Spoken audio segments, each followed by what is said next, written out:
Wow, okay, so we actually got some things to talk about on Raw for the first time since forever, so let's talk about it. Now, of course, the biggest thing we got was John Cena winning the IC title, which in my opinion did save this Monday Night Raw, which, by the way, emphasis on this Monday Night Raw, because first of all, if you take away Cena from the equation, if you erase Cena from the show, it's just another nothing burger of a show. Let's be honest here. The energy we had after Cena won the IC title in a perfect opener, by the way, like just the hype and excitement around that entire opening segment and match is the reason why this show was one of the better Raws this year. And this isn't me complaining or saying the show sucked either, like I just said, it was one of the better Raws of the year. I did have a good time. But like I said, if you took the opener route, there really isn't much. And second of all, obviously this WWE we're talking about here, whenever you get something good, unfortunately it doesn't mean they're headed in the right direction. It's always a one-time thing. Maybe a viral moment or, one-time great match, whatever that is, you get the point. It doesn't mean they're headed in the right direction. So like I said, while I do think this was one of the better Monday Night Raws of the year, it was definitely enjoyable. It does not mean that they're headed in the right direction now. They're going to go back to messing up and giving us stinker Raws after next week, after Cena's last Raw ever in Madison Square Garden.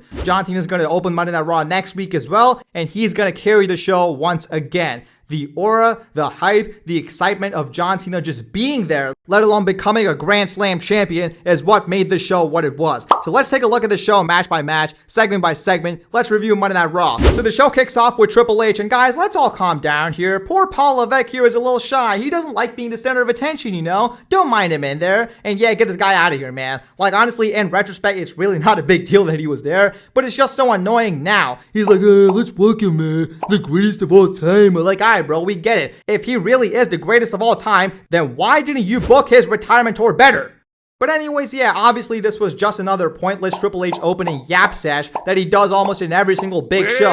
And then we see John Cena making his entrance one last time in Boston, Massachusetts, his hometown. And John Cena cuts a very John Cena promo where he's just kind of talking in his corporate lingo, talking about how, oh, thank you guys, thank you very much. Ooh, opportunities, ooh, younger talent, ooh, thank you. You get the point, It was a very John Cena promo. But he did announce that the December Saturday Night's main event will be full of NXT versus main roster showcase matches. I actually like the sound of that, We could probably get some cool matches, like maybe, a good old classic Survivor Series style champion versus champion matches, like Punk or Cody versus, Ricky Saints, and then Becky Lynch versus Blake Monroe, or, whoever the IC champion is going to be at that point versus Ethan Page. I like the sound of that, so I can't complain. So anyways, yeah, then Dominic Mysterio interrupts John Cena, and he's like, yeah, man, why are we wasting time here? Just get this guy out of here. And Cena gets really pissed off because, he's like, yeah, bro, I'd let you slide if we weren't in my hometown. This is the one place where I won't let you slide because I am invincible here. And Dom says, nah, bro, you ain't invincible. Let's be honest here. I'm not even in my peak yet, but I'm still better than Cena in any era, any place, any time. And then Triple H says, oh, don't mind him, by the way, guys. He doesn't like being the center of attention. So Triple H says,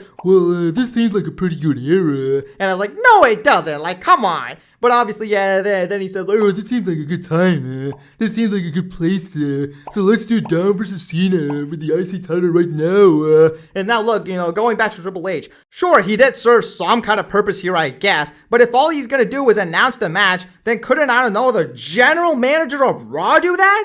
Like, why is the general manager of Raw being cucked around, huh? Have him make the decisions on the show. This dude, Triple H, never even shows up to any of these shows, and the one time he shows up, he sneaks himself in to the top segment. Get out of here, man. Of course, I do know that I'm overreacting here and that, this is not a big deal whatsoever, but this is Triple H we're talking about, right? After how the booking has been this year, we are not cutting this dude some slack. So anyways, yeah, it is official, Dom versus Cena right then and there. The crowd goes crazy, by the way, which was awesome. And then we get the match, which I thought was awesome as well. I really liked this match. It was fun. I loved it. The crowd loved it. Everybody loved it, dude. It was everything it needed to be. Cena playing his biggest hits, Dominic trying to cheat, the moment where, Dominic tried to DQ his way out by pulling an Eddie Guerrero, but Cena did it too. This match was really fun, man. I loved it. And of course, in the end, Dom hits Cena with a 619 and then a splash. And then when Dom covers Cena, Cena kicks out by rolling over into an attitude adjustment and wins the match. Like, wow, dude. Just wow. Now, of course, like I've said before, I mean, I'm not sure if I've said it on this channel or, if I only tweeted it, but I did say that I don't necessarily want to see John Cena win the Grand Slam, not because I hate it or I wouldn't like it. I just thought like, it's not really necessary, There's been several all-time greats that have retired without winning the Grand Slam, so it's really not that big of a deal, but I did also say that if we do get it, I can't complain. I'm going to enjoy every single second of it, and that's what I'm going to do now. I don't care how long this reign is going to last.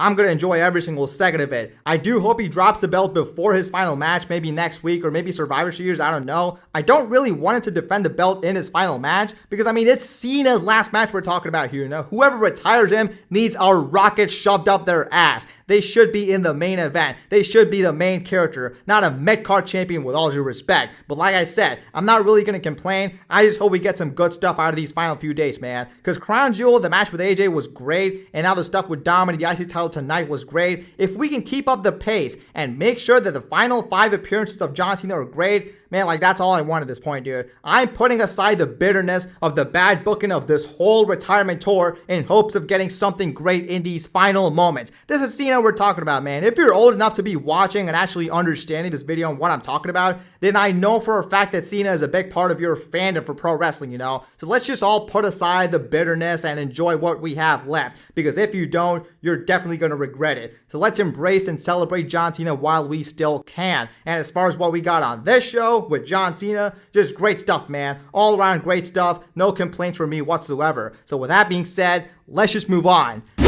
And then we get Damian Priest versus Rusev, and I'm not gonna lie, this was pretty boring, because Damian Priest was trying to tell this story with his eyes being hurt or something like that because of the fireball, and it's like, yeah, alright bro, that fireball you took was like, what, a month ago? That was in Perth, right? The SmackDown before Crown Jewel. Like, yeah, that was a month ago. So don't try to sell me this BS, alright? I'm not buying it. Nobody can. If you're going to sell an injury during a match, it has to be believable. Something the fans can actually get invested in. I'm pretty sure like half the people in the crowd, if not more, didn't even realize that Damian Priest was selling his eyes. Because when Rusev took advantage and raked the eyes and won with a Machka kick, the crowd was dead. Because just like me, they're not buying the stupid BS you're selling. The fireball was a month ago in an irrelevant match for an irrelevant rivalry. So of course, it fell flat. And honestly, I don't think Damian's performance in this match was that good either. I'm not gonna lie. His selling was kind of whack. And like we rarely ever see something new and special from this guy in the ring. He has like 1 or maybe 2 rare bangers here and there. And then every single match he has is the exact same. And Rusev, I don't know if this guy's a heel. I don't know if he's a face. Usually I find out by listening to the crowd, like, are they cheering? Are they booing? But the crowd is dead silent when Rusev is in the ring. So wow, I guess we'll never know. So yeah, in a pretty boring match, Rusev wins. I'm guessing we're going to get Gunther versus Rusev in the next round of this tournament. We should, in my opinion, because I feel like that could actually do something good for Rusev, I'd rather see that than Gunther versus Sheamus for the 8 billionth time, even though they've always put on bangers, So yeah, let's just move on. Anyways, then we see CM Punk. Is it got to be alive on a Monday night in Boston, Massachusetts, or what?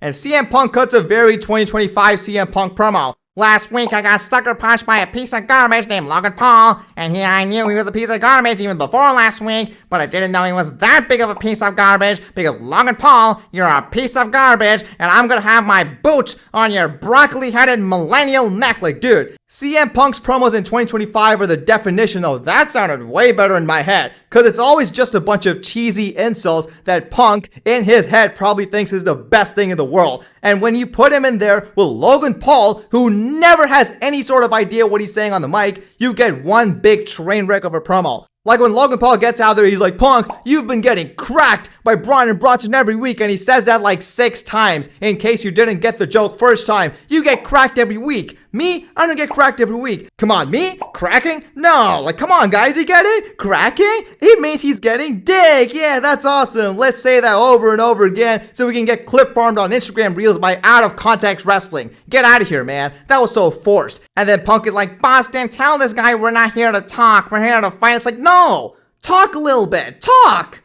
We need to know what the hell is going on. Or if you indeed are here for a fight, then have a match. Not a random ass brawl for the millionth time. Give me one good reason why we can't get Logan Paul versus CM Punk right now for the world title on Raw. Why not? Why should we save that for a PLE? Because here's the thing, not only is that match not a PLE worthy, the next PLE is War Games. So Punk is not even going to defend his title for God knows how long. So at least give him one defense here on Raw. But no, then we see, the rest of the division, and yeah, man, this pairing makes no sense. I didn't watch Raw last week, and when I saw the clip of, Logan Paul joining the division, I was like, yeah, man, now they're just doing whatever. And the worst part is, Logan didn't just join the division. He was on Punk's side, and he got cracked by Braun and Bronson. Notice how I just made the joke one time, and now I'm going to move on to the point. That's how it's done, Logan. So anyways, yeah, then he aligns himself with the Vision randomly, which this week he explained by saying that his eyes were open when he got hit with a tsunami. And it's like, yeah, come on, man. You're telling me that Logan Paul, that biggest piece of garbage, like CM Punk said, you're telling me that it took him getting his ribs crushed by a 330-pounder off the top rope to align with the biggest bad guys. Like, get out of here, man. This is such senseless, stupid booking. And then they try to hit us with a swerve, like, ooh, you didn't see that coming, did you? Like, I swear to God, man, Triple H always does this. Like, even Jey Uso winning the Royal Rumble, you can't give us garbage and try to convince us that it was great just because it was unpredictable and nobody saw it coming. Unpredictability doesn't mean always it's great. So I don't care if the stuff with Logan Paul initially signing with CM Punk and all that stuff and then signing with the Vision was a swerve and it was unpredictable and I didn't see it coming. I don't care. It was stupid. This whole thing is stupid and it's just some thrown together nonsense BS for War Games. Anyways, yeah, man, then we get a Paul Heyman yap sesh where it's like, nobody likes you, Punk, you have no friends, and then the Vision surrounds CM Punk, but then we see Jey Uso, then we see Cody Rhodes as well, and then we get this brawl where Punk, Cody, and Jey stand tall, and it's like, okay, can we do an all-star tag match or something? Like, I don't know, can we get something? But no, we can't, because this is going to be the War Games match. Obviously, they're going to add more people, but you get the point. And it's like, come on, man. Why is Cody beefing with the Vision? You see, this is what the brand split was like back in the day, You had the top stars showing up on Raw. The top stories were progressing mainly on Raw. And you had SmackDown in there to, only kind of support it. Now, we essentially have the same thing. Because Cody Rhodes, the WWE Champion, is on Raw, along with the World Champion CM Punk. And they're in a program together. So on SmackDown, Cody Rhodes is just going to be there because, they need a top guy on the show. He's going to be there just cause. And we're not going to get any SmackDown exclusive top stories play out. Like, bro, if that's how you want to do it, just end the brand split.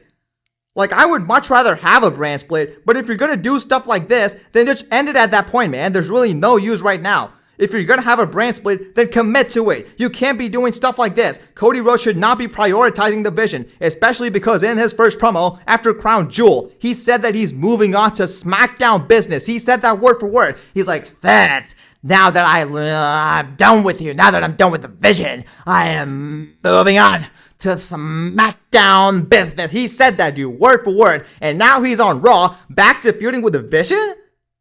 Like, what the hell? And if this was a one-time thing, if this was, only for this show only, like an all-star tag match, like I said, an all-star six-man tag match for the main event of this show only, like that would make sense, I guess, Like, hey guys, look, I was in town, I was in Boston, and I thought that you guys were outnumbered, so I got your back tonight. Let's fight. But I'm gonna have to go back to handling my business on SmackDown, so for War Games, find someone else. Like, that makes sense. But no, now we're gonna get Cody Rhodes in War Games instead of an actual story on SmackDown for the WWE title. Get out of here, man. This is why we gotta get rid of War Games. But yeah, man, let's just move on. I'm tired of this.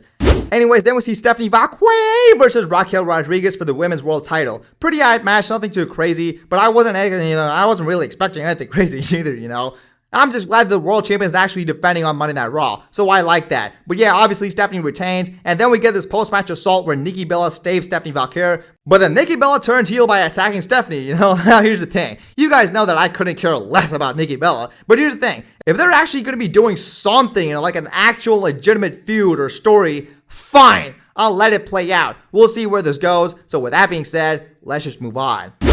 Anyways, then we see Sheamus versus Shinsuke Nakamura, and alright, this was a pretty good match. Shinsuke's matches have gotten a lot better now that he's a face again, because dude, his most recent run as a heel in 2024, he was not fun to watch in the ring. So yeah, I'm glad he's a face. This was a good match, and Sheamus wins. Pretty cool. Wow. Let's just move on. And now it's time for the main event. Charlotte Flair and Alexa Bliss versus Kabuki Warriors. This was pretty good, I guess, but I'm not gonna lie, man, at that point in the show, my excitement had already gone down, because this show, in my opinion, did a pretty bad job at keeping the excitement going after the Cena stuff. But yeah, this was still pretty good, I guess, but then we see Nia Jax, and that's when I was like, Like, alright, bro. So yeah, because of that, the Kabuki Warriors win the championships. So pretty cool, but then, like, yeah, Nia Jax. Ugh. But anyways, yeah, Io Sky returns to save, Charlotte Flair and Alexa Bliss from post-match assault. So then, that's cool. That's really cool. We haven't seen her, like, forever. I love that she's back. Same with Rhea Ripley, who returns as well. Both of them got big pops as well, so that was great. And when Rhea Ripley picks up the mic, she says, War Games! Like, come on, man. Not only is this the exact same thing we got last year, it sucks. It just sucks because this whole War Games thing makes no sense. Rhea's beef is with Kabuki Warriors, that's the rivalry. Rhea Ripley and Io Sky versus Kabuki Warriors. So now that they're tag champions, Rhea should want to beat the Kabuki Warriors for those championships alongside Io Sky. Why does she want to face Nia Jax and Lash Legend as well? Why would she want to team up with Charlotte? None of this makes sense. And when Rhea Ripley says War Games, there's Charlotte Flair and Alexa Bliss in the back going, yeah, that's what I'm talking about. Let's go. Like, you just lost your goddamn titles, man. What the hell?